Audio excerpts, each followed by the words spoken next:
Welcome to power of dressing episode series 5.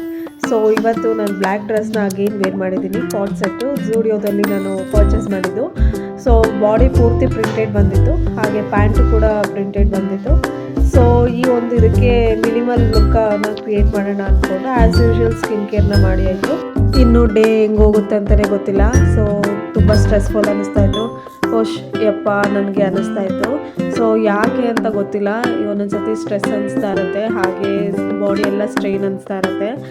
ಆದರೆ mentally ನನಗೆ ಯಾವತ್ತೂ ಆ ಥರ ಸ್ಟ್ರೈನ್ ಅಂತ ಏನು ಅನಿಸ್ಲಿಲ್ಲ. ಇನ್ನು ಬೆಳಗ್ಗೆ ಅಂತೂ ಸಿಬ್ಲಿಂಗ್ಸ್ ಫೈಟ್ ಅಂತೂ ಆಯಿತು. ಯಾಕೆ ಅಂದರೆ ಒಂದು ಸಣ್ಣ ಚಿಕ್ಕ ಪುಟ್ಟ ವಿಷಯಕ್ಕೂ ಜಗಳ ಆಡ್ತಿರ್ತೀವಿ ನಾವುಗಳು.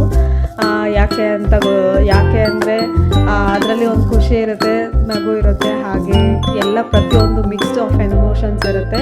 ಸೊ ಸಿಬ್ಲಿಂಗ್ಸ್ ಫೈಟ್ ಅಂದ್ರೇ ಅದು. ನಾನು ಖುಷಿಯಾಗಂತೂ ಎಂಜಾಯ್ ಮಾಡ್ತೀನಿ, ನಾನು ನನ್ನ ತಂಗಿಯರು.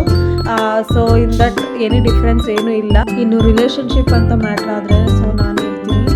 ರಿಲೇಷನ್ಶಿಪ್ಪಲ್ಲಿ ಎಲ್ಲ ಥರ ಈ ಎಮೋಷನ್ಸ್ ಇರಬೇಕು. ಎಮೋಷನ್ಸ್ ಅಂದರೆ ಜಗಳ, ಪ್ರೀತಿ,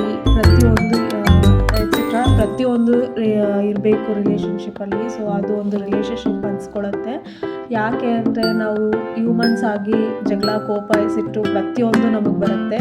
ಸೊ ನಾವು ಹ್ಯೂಮನ್ಸೇ ಹಾಗೆ. ಸೊ ಅದನ್ನು ಎಮೋಷನ್ಸ್ನ ಹೊರಗಡೆ ಹಾಕ್ಬಿಡ್ತೀವಿ. ಸೊ ನಾನಂತೂ ಎಮೋಷನ್ಸ್ನ ಹೊರಗಡೆ ಹಾಕ್ಬಿಡ್ತೀನಿ. ಇನ್ನು ಅಕ್ಕ ತಂಗಿ ಅನ್ನೋ ರಿಲೇಷನ್ಶಿಪ್ಪು ಅಂತ ಒಂದು ಹೆಸರಿದೆ ನನಗೆ, ಇನ್ಫಿನಿಟಿ ಬಾಂಡಿಂಗ್ ಅಂತ. ಸೊ ಅದನ್ನು ನಾನು ಈ ಒಂದು ವಿಡಿಯೋದಲ್ಲಿ ಶೇರ್ ಮಾಡ್ಕೊಳ್ತಿದ್ದೀನಿ.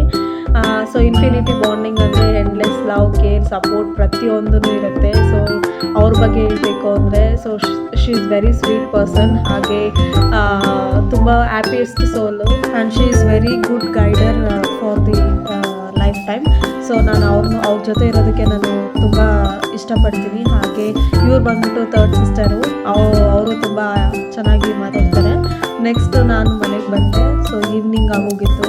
ಇನ್ನು ಕೆಲವೊಂದು ರಿಲೇಷನ್ಶಿಪ್ಪು ನಾವು ಮನುಷ್ಯರಾಗಿ ವ್ಯಾಲಿಡೇಷನ್ ಬೇಕು, ಐಸೋಲೇಷನ್ ಮಾಡ್ತಿಲ್ಲ ನನ್ನನ್ನು ಅಂತ ಎಲ್ಲ ನಾವು ತಪ್ಪಿಸ್ತಿರ್ತೀವಿ. ಹಾಗೆ ನಾನಂತ ಆ ಕಾನ್ಸೆಪ್ಟ್ ಹೇಳಿಲ್ಲ. ರಿಲೇಷನ್ಶಿಪ್ ಅಂದರೆ ಒಂದು ಕಾನ್ಸೆಪ್ಟ್ ನೋಡೋ ರೀತಿಯೇ ಬೇರೆ ಆಗಿರಬೇಕು.